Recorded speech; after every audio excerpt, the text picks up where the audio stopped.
Buletin Didik 29 Mac bersama saya Zaiti Zubair. Assalamualaikum dan salam sejahtera. 13,255 guru baharu telah berjaya ditempatkan ke seluruh negara sehingga semalam. Menteri Kanan Pendidikan Datuk Dr. Razzie Jidin berkata baki 515 guru lagi akan ditempatkan mulai 11 April depan. KPM akan terus meneliti dan berbincang dengan agensi pusat bagi mencari kaedah dan pendekatan terbaik bagi mengisi lebih banyak kekosongan guru dari semasa ke semasa. Tambahnya, berdasarkan status terkini, masih terdapat 4,932 kekosongan jawatan di bawah pengambilan khas oleh calon yang layak.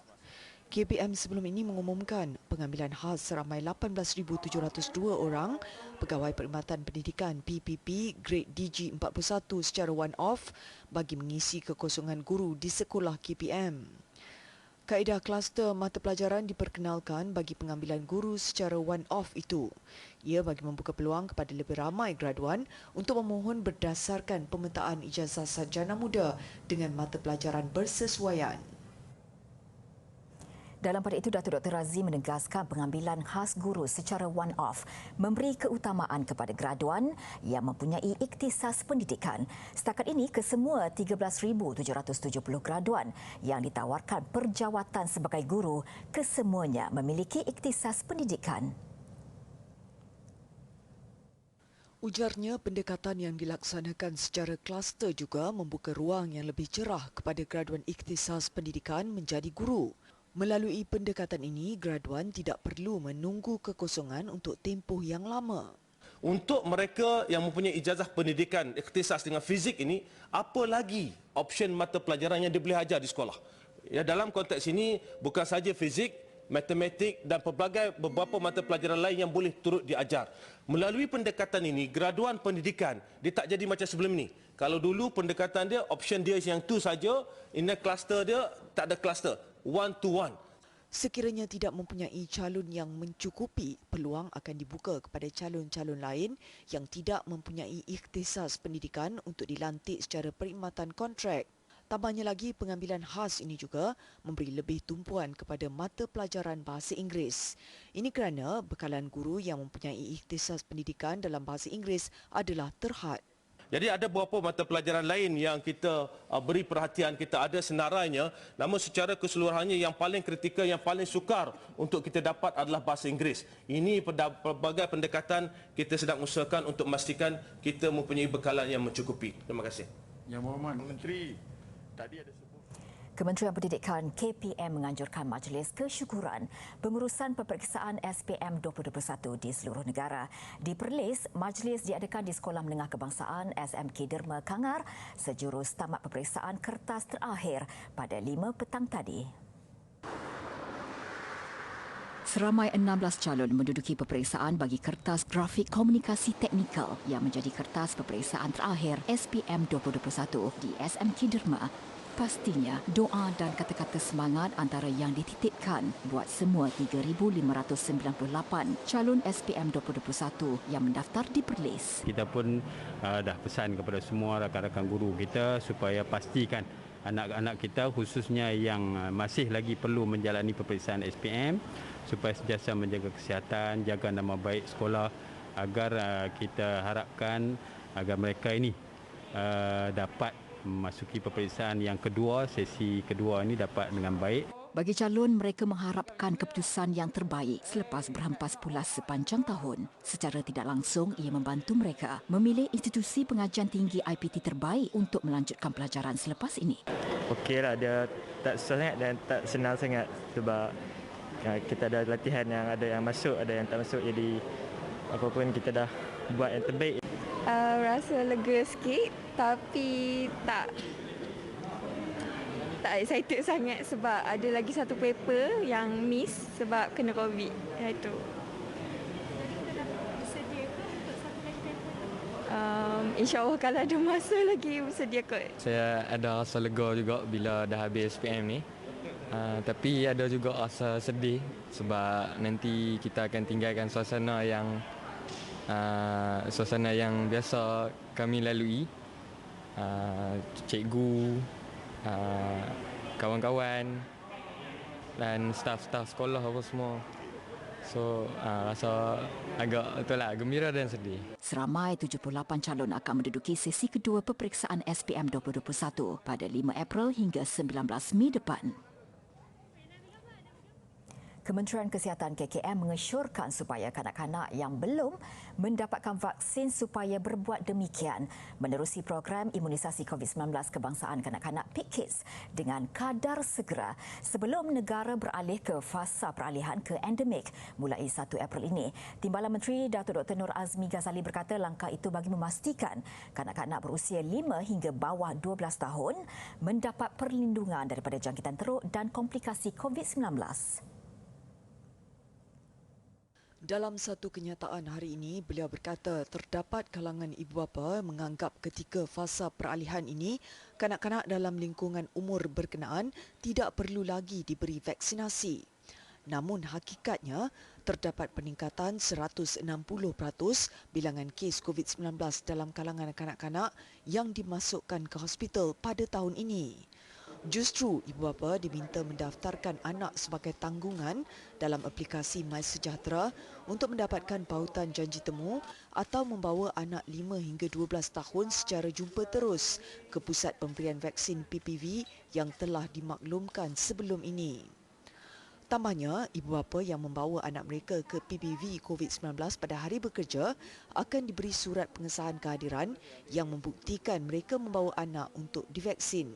Beliau berharap majikan sektor kerajaan dan swasta memberi kerjasama dalam hal itu.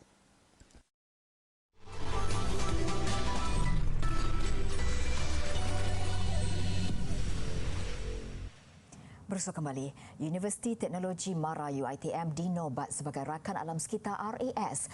Kluster kampus sebagai usaha memupuk kesedaran mahasiswa memelihara alam sekitar. Menteri Alam Sekitar dan Air Datuk Seri Tuan Ibrahim Tuan Man berkata, UiTM juga boleh menjadi gelombang dalam usaha melestarikan alam sekitar sehingga dijadikan budaya masyarakat kampus. Objektif penubuhan RAS ialah untuk menjadi nukleus penyebaran kesedaran terhadap alam sekitar dan ejen membantras jenayah pencemaran alam sekitar. Kerajaan juga menyasarkan supaya RAS diwujudkan di setiap universiti dalam negara dalam usaha melestarikan alam sekitar. RAS sentiasa memantapkan program dan meningkatkan keahlian rakan alam sekitar seluruh negara. Justru bagi memantapkan lagi pelaksanaan rakan alam sekitar mulai tahun 2022, rakan alam sekitar akan berpaksi kepada 5 kluster. Yang utama iaitu kluster agensi, kluster kampus, kluster RAS sekolah, kluster rakan alam sekitar industri dan kluster rakan alam sekitar komuniti. Ada 5 kluster yang kita lancarkan pada hari ini. ITM menjadi tapak pelancaran ke-5 teras rancangan ataupun kluster rakan alam sekitar. Majlis penutup program Sustain the World Virtual Camp 2022 berlangsung hari ini anjuran Persatuan Pelajar Institute of Chemical Engineers UiTM Student Chapter Shah Alam. Melalui majlis yang sama, Datuk Seri Tuan Ibrahim turut mengumumkan sumbangan sebanyak RM15,000 kepada rakan alam sekitar UiTM Student Chapter dan Kementerian Alam Sekitar dan Air. Sumbangan sebagai tanda sokongan kepada RAS UiTM Student Chapter untuk melaksanakan program serta memperluaskan ke kampus-kampus negeri. Fakulti Reka Bentuk dan Seni Bina FRSB Universiti Putra Malaysia UPM menganjurkan program 25 tahun Pohon untuk Kehidupan. Ia bersempena dengan sambutan 25 tahun Jubli Perak Fakulti itu dan juga Jubli Emas UPM. Sebanyak 25 pokok ditanam di sekitar fakulti melibatkan penglibatan seluruh warga FRSB termasuk pihak industri, alumni, staf dan pelajar. Penanaman pokok-pokok ini secara tidak langsung mengimarahkan penghijauan bersekitaran fakulti melalui inisiatif Kampus Lestari UPM. Penarafan Kampus Lestari yang diterapkan UPM meliputi 6 skop utama iaitu infrastruktur, tenaga dan perubahan cuaca, sisa buangan air, pengangkutan dan pendidikan. Program ini juga disenarai dan didaftarkan di dalam program penghijauan Malaysia melalui kempen penanaman 100 juta pokok di bawah Kementerian Tenaga dan Sumber Asli bagi inisiatif Rancangan Malaysia ke-12. Turut hadir Timbalan Pengarah Pusat Hubungan dan Jaringan Industri UPM Profesor Madya Dr. Amir Shahir Amir Hamzah. Perbadanan Tabung Pendidikan Tinggi Nasional PTPTN sentiasa menambah baik perkhidmatan dalam talian dan menyediakan pelbagai saluran pembayaran dalam talian untuk menggalakkan bayaran tanpa tunai. Justru aplikasi mobil PTPTN atau MyPTPTN diperkenalkan bagi pelanggan menikmati pelbagai kemudahan PTPTN berkaitan bayaran balik, simpanan dan pinjaman dalam satu aplikasi secara single sign-on. Salah satu strategi yang digariskan adalah usaha pendigitalan PTPTN seperti yang terkandung dalam teras kelima Pelan Strategik PTPTN. Matlamatnya adalah bagi memastikan penyampaian perkhidmatan kepada pelanggan tidak terjejas dan sentiasa di tahap yang terbaik. Justru pendekatan PTPTN memperkenalkan aplikasi mobil adalah sangat tepat dengan aspirasi kerajaan dalam pendigitalan pendidikan tinggi. Dengan adanya mobile app PTPTN yang mengintegrasikan semua kemudahan dalam satu sistem, saya yakin akses pelanggan kepada PTPTN akan menjadi lebih mudah. Malah, mobile app ini akan membuka satu ruang dan peluang kepada masyarakat untuk mendapatkan perkhidmatan pada bila-bila dan di mana jua anda berada tanpa sempadan yang lebih mudah, cepat dan selamat. Kemudahan ini bakal memanfaatkan lebih 3.63 juta peminjam dan 5.28 juta pendeposit simpan SSPN. Antara kemudahan yang disediakan dalam MyPTPTN ialah semakan penyata pinjaman, bayaran balik pinjaman, semakan penyata simpan SSPN, pembukaan akaun dan penambahan deposit simpan SSPN serta permohonan potongan gaji dan debit terus bagi bayaran balik pinjaman dan simpan SSPN. Bagi memastikan keselamatan pengguna, sistem ini juga dilengkapi dengan teknologi keselamatan terkini. Setiap pengguna memerlukan pengesahan identiti secara elektronik sebelum membuat sebarang urus niaga, termasuk dengan cara pengesahan email dan nombor telefon semasa pendaftaran, serta transaksi disahkan dengan menggunakan Transaction Authorization Code ataupun tag. Oleh itu, para pengguna tidak perlu bimbang untuk menggunakan kemudahan yang disediakan dan insya-Allah segala transaksi akan menjadi lebih mudah, selamat dan terjamin. Pengalaman baharu dalam dunia pendigitalan PTPTN. Terima kasih.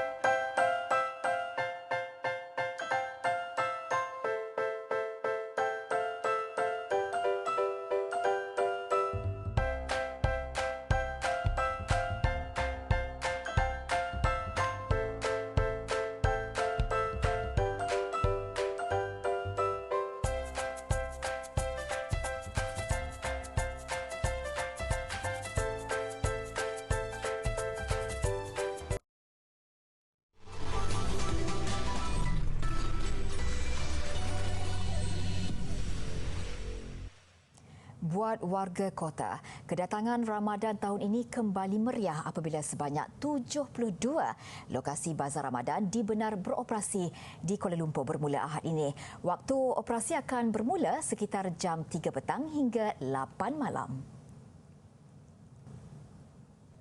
Kementerian juga menyasarkan penglibatan lebih 10,000 sukarelawan atau duta komuniti bertujuan memantau, memberi peringatan, nasihat dan teguran berkaitan pematuhan SOP bagi mengekang penularan COVID-19. Dewan Bandaraya Kuala Lumpur di BKL juga telah mengenal pasti dan mewujudkan beberapa lokasi strategik bagi penyusunan penjaja di sekitar ibu negara. Ia bagi membolehkan mereka menjalankan perniagaan secara berpusat lebih sistematik dengan ruangan lebih kondusif. Terdahulu beliau ditemui media selepas melawat tapak penyusunan penjaja di Jalan Dungun dan Jalan Gelenggang, ibu negara. Seorang bapa di Vietnam sanggup membelanjakan ribuan ringgit untuk membina sebuah kereta kebal kayu untuk anaknya. Ia diubah suai daripada sebuah bas mini dengan 16 tempat duduk. Setiap hujung minggu, Truong Vendor, seorang tukang kayu akan menghabiskan masa berjam-jam mengubah suai sebuah bas mini menjadi kereta kebal kayu. Dia bagaimanapun tidak keseorangan tetapi ditemani anaknya yang berusia 3 tahun yang memerhatikan dengan penuh minat. Kenderaan yang dibina berdasarkan model EBR 105 dari Perancis ini turut dilengkapi dengan senjata replika 2.8 meter dan menelan kos $11,000. Dom mengambil masa selama 3 bulan untuk menyiapkan kereta kebal ini sambil dibantu 2 rakannya. Ia bagaimanapun hanya boleh bergerak dengan kelajuan maksimum 25 km sejam. Apakah artifak yang ada di sini? Artifak ini datang dari dinasti Mamluk. Apakah dinasti Mamluk?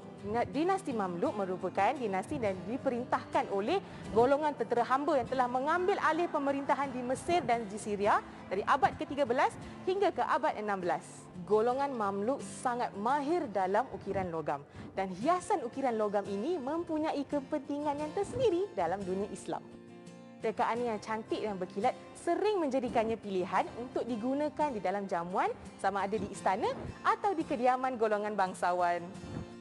Motif yang menjadi pilihan untuk ukiran logam ini adalah geometri, jata dan lingkaran kaligrafi yang merangkumi gelaran Sultan. Ini adik-adik adalah bekas mangkuk milik pegawai kepada Sultan Al-Nasir. Ia dihiasi dengan tulisan kaligrafi yang besar dengan gaya tulisan Tuluth. Mangkuk ini digunakan untuk menghidangkan makanan. Kaligrafi dan lambang kebangsawanan menjadi ciri utama penghasilan hasil logam ini. Warna dan kilatan permukaan yang terhasil menunjukkan mutu kehalusan kerja tangan ini.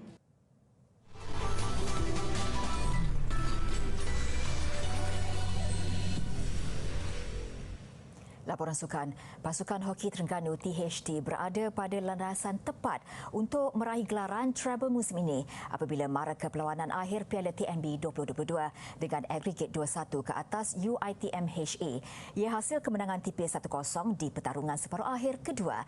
THT bakal berdepan naib juara Liga TNB yang menyingkirkan Maybank dengan 5-1 sekaligus mencatat agregat 6-3. Pasukan hoki Terengganu THT kendalian Roslan Jamaluddin turun beraksi secara berhati-hati dengan corak bertahan ketika pertemuan ulangan dengan UiTM HA. Kedua-dua pasukan terikat 1-1 pada separuh akhir pertama Jumaat lepas. Dan kali ini pukulan sudut penalti penyerang berbisa Faizal Saari pada minit ke-27 menjadi pemisah membawa pasukannya melangkah ke perlawanan akhir meranapkan impian lawan untuk membuat kejutan. THT sudah memenangi Piala Sumbangsih serta trofi Liga dan diambang melebarkan pencapaian gelaran ketiga berturut-turut.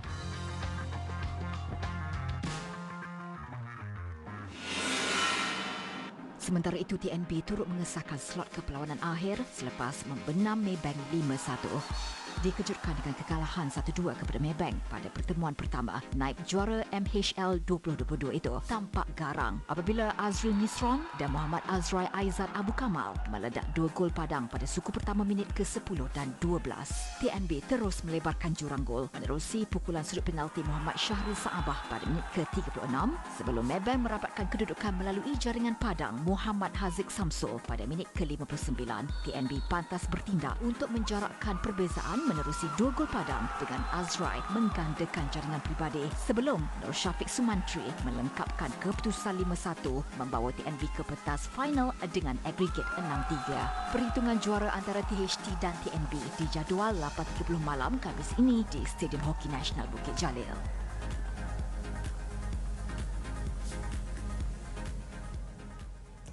Diinspirasikan daripada perlumbaan berprestij dunia, Tour de France, acara berbasikal Litab Malaysia akhirnya menemui peminat di negara ini. Penganjuran edisi sulung berjaya menarik penyertaan seramai 4,000 pelumba basikal berpengalaman dan amatur yang akan berlangsung di Desaru Coast, Kota Tinggi Johor 4 Jun nanti. Majlis Pelancaran Litab Malaysia yang diadakan di Desaru Coast hari ini disempurnakan oleh Menteri Besar Johor Dato' On Hafiz Ghazi. Saingan edisi sulung itu merangkumi 2 pilihan jarak laluan berbeza iaitu 140 km dan 60 km. Kesemua laluan terbabit telah mendapat kelulusan pakar Tour de France mengikut kesesuaian kumpulan pelumba baharu dan berpengalaman. Penganjuran Litab Malaysia yang memilih Johor sebagai lokasi pertama dijangka mampu melonjakkan sektor pelancongan negeri dengan perolehan sehingga 14 juta ringgit. Hampir 78% dah register for this event. So kita di peringkat negeri Johor mengalu-alukan semua untuk menghadiri this prestigious event, and I think it is a landmark program to prove that insyaAllah Johor is now open for business. Kira-kira 4,000 peserta akan mengambil bahagian menerusi 5 kategori yang diadakan di Kota Tinggi 4 Jun depan. Siri perlumbaan tersebut telah berkembang dari Perancis ke 14 negara, antaranya China, Mexico, Brazil dan Australia bagi merasai pengalaman dan cabaran seperti berkayuh di Tour de France.